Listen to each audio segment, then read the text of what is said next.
All right, hello everybody, and welcome back to Whitetail Survival. Tonight I wanted to go over another survival kit I picked up. I found this one on eBay. It's a store called Lost Boys Survival. I believe you can pick this up on Etsy too, but this was a pretty neat one, so I picked it up to check it out. So here's the tin. There is their own sticker on here, Lost Boys Survival Company. And right on the outside, there's 2 Ranger bands. So let's slide these things off here. And we'll open this thing up.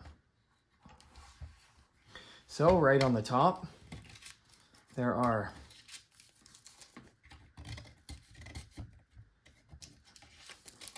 we got 4 regular bandages. And these are like the 3/4 inch wide ones. So I feel like they're pretty good band-aids. And on the lid, there is a match striker and 4 aqua tabs. So there is 4 liters of water, or 4 quarts of water, whatever way you want to look at it. There is 2 alcohol prep pads in here. And that is looking like it is about it for the medical stuff. The next thing we have here is some duct tape. So there's just a couple feet of it, and this stuff is really stuck together there. So I don't know if this got heated up on the way here or what, but or if it's just really sticky tape, but yeah, that it is. It's just extremely sticky tape. So that's good stuff. Moving on from there, here is a good hank of white nylon cordage. So this stuff's okay, but if you notice here, once you cut it, it really starts to come apart.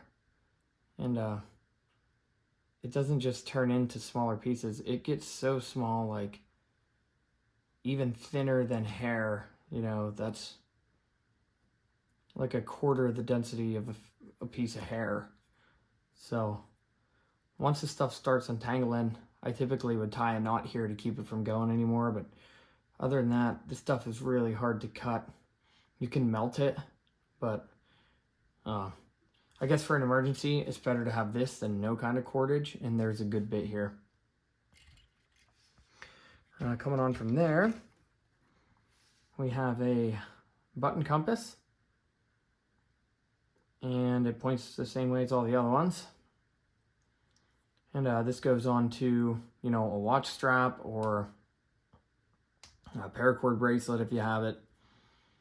And these things are pretty neat. I had a guy put a comment on my video the other day about there being a bubble in here. A bubble in here doesn't always mean that these things are shot. Some companies will leave a bubble in here, and especially the cheaper quality ones, because it gives some room for expansion and contraction of the liquid at different altitudes and different temperatures. So sometimes, yes, a bubble in there may mean that this thing is messed up.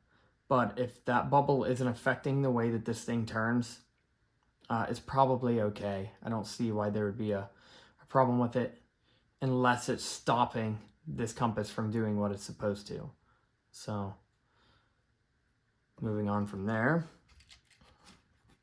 I do see a few pieces of fat wood here, and 3 little pieces,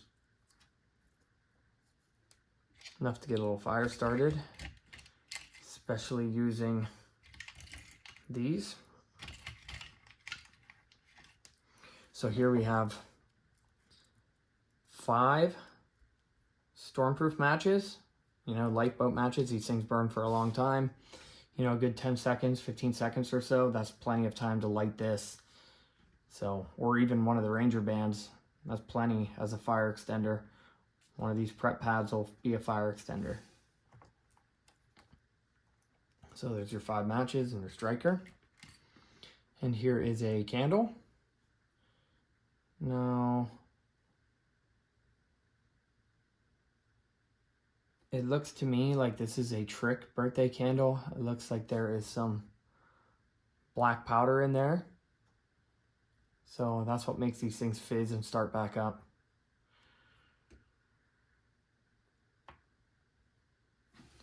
And the next thing there, if I can get it out, here is a flashlight. And there's no battery in there. I don't think. It feels like it's awfully light. Yeah, so there's no battery in there. And I know why, because, you know, if you ship it out with a battery in it, if it takes a while to get here, then the battery can leak out. This thing is all lubed up in here, that's actually pretty cool to see for a cheaper flashlight. So it's all orange aluminum. That's a good color for being outside. If you drop this thing, at least you can see it.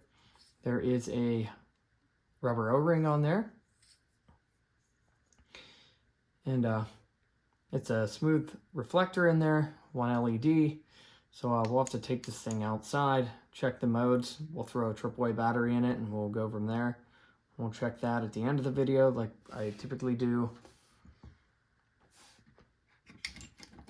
And the next thing in there is a fire redundancy here, and this is a thick ferrocerium rod. I did it again.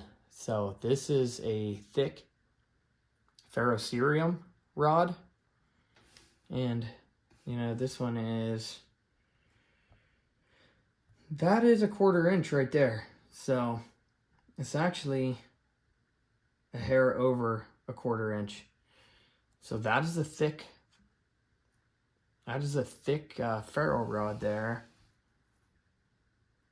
And that thing is over 3 inches. So about 3 1/8 inches, or, you know, 8 centimeters. And that would be, you know, over 1/2 centimeter. So that thing's pretty thick. That's a good ferrocerium rod. The next thing we have in there is a slip joint knife, and that's actually pretty nice. It's not super good quality. It is sharp. It's actually shaving little pieces of my skin off. So for what it is, whatever cheap steel they use to make this, it's actually not too bad.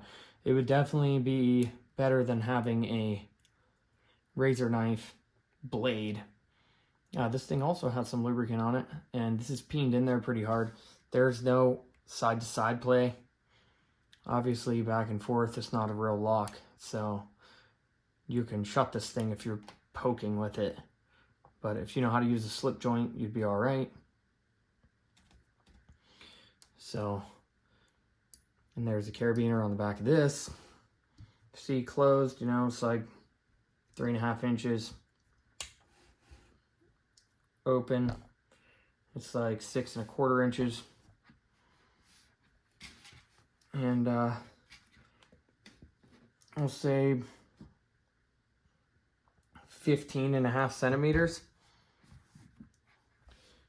So I'll take it out here and I'll give you a show. It actually fits in your hand fairly well. It's thin, but you can actually get a pretty good grip on it for what it is. Let me show you out here. So here's that knife. It's actually pretty large for being able to fit into that tin. And for being such a cheap knife in a kit, I imagine, you know, you could probably buy one of these for $1 or $2. But it's sharp. It fits in your hand good. You can choke up on it with your thumb. There's a spot for your pointer finger here, so it's not going to go anywhere. But you could actually use this. This is completely usable. It's all steel. I can't complain about this being in there. It feels like it's actually half decent quality for how cheap this is. So there's that knife. I'll fold that shut. The next thing we have in here is one large safety pin. And for the water purification tablets, here is a sandwich bag. And I've learned from another channel on here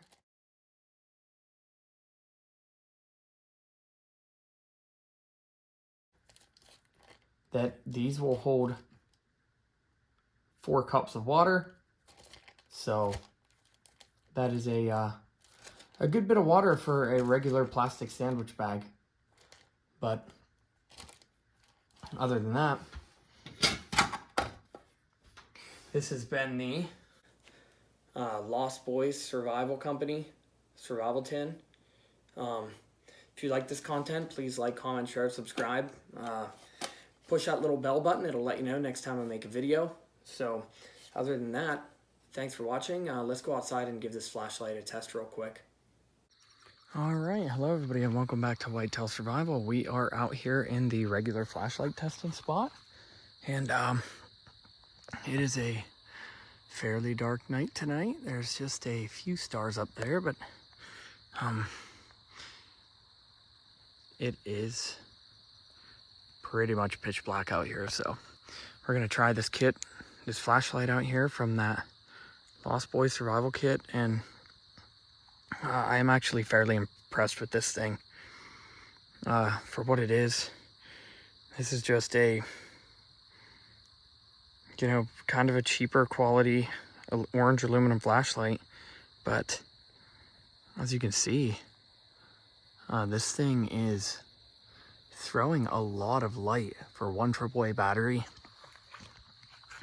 It's actually impressing me quite a bit for the cost of the kit, and I will leave the link in the description box for this. But so you can see up close, you would have no problem at all seeing anything around you. I mean, it lights up a good spot. I mean, a good bit. So let's go out in front of us here. This little tram road through my field, I'm seeing out there probably, you know, 50, 60, maybe a little more than 60 yards out through there with this little AAA flashlight. So that smooth reflector really makes a big difference in this with that small LED, but it also has a good bit of flood around it for what it is. So I wouldn't be afraid to walk around here with this. Like I was saying, there it is, a chicken coop. In the process of building that, but I mean, you can see a long way up there. You can see the apples trying to grow on this tree pretty crisply with this light. I mean, it's actually pretty impressive for what it is. So other than that, thanks for watching, everybody. Please like, share, comment, and subscribe if you like this kind of content. This seems to be a pretty good kit. Let me know a couple of the things you would add down there. If you can think of anything out of the ordinary, you don't got to keep telling me the same stuff. That's all right, but if you can think of anything non-typical you would put in there, you know, like maybe swapping out that water bag for a whirl pack or something beyond that. Whatever you want to comment down there, that helps out with the channel. So every comment counts, and I try to answer every single one. I don't think I've missed any, maybe a reply or two, but other than that, I answer every single comment myself. And I really do appreciate it. If you have any more ideas for any videos, just let me know in the comments. All right, thanks for watching, and we will catch you on the next one.